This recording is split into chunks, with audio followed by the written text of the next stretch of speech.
La gestion ISR, ce ne sont pas seulement les actions, mais ce sont aussi les obligations.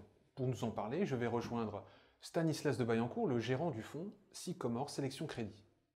Stanislas de Baillencourt, bonjour. Bonjour. Alors, quel est l'intérêt d'investir dans un fonds d'obligations qui investit selon des principes ESG?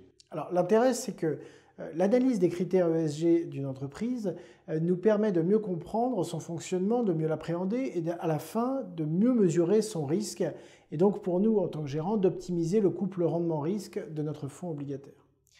Dans notre fonds Sycomore Sélection Crédit, nous cherchons à acheter des obligations d'entreprise qui ont un rendement de l'ordre de 4 à 6%, mais uniquement pour des émetteurs qui remplissent nos conditions d'exigence aussi bien en termes de qualité financière que de critères ESG. Alors justement, quels sont ces fameux filtres ESG?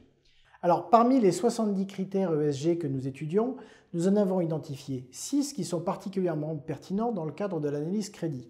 Il y a le risque comptable, le risque de communication financière, le risque environnemental, le risque de réputation, ainsi que le climat social, et enfin, la politique de l'entreprise vis-à-vis de ses créanciers obligataires.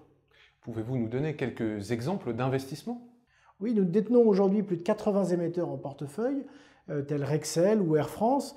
Air France est un bon exemple puisque c'est une entreprise qui cette année a réussi à se réorganiser tout en conservant un climat social de bonne qualité. Il ne vous aura pas échappé qu'au cours des 18 derniers mois, les conflits sociaux ont été relativement faibles chez Air France malgré un travail important réalisé par les managers.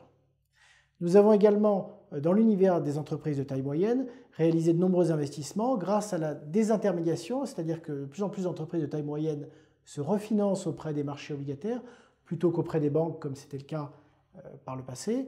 Et Sycomore a une très bonne connaissance de cet univers mid-cap. Nous avons donc pu aller souscrire sur des obligations telles que Plastic Omnium ou Biomérieux cette année. Pouvez-vous nous donner une idée des performances du fonds? Alors, à un an à dater à la fin du mois de novembre, le fonds Sycomore Sélection Crédit a progressé de plus 6,4% contre un indice Barclays Eurocorporate ex financière qui progressait lui de 2,5%. Stanislas de Baillencourt, merci.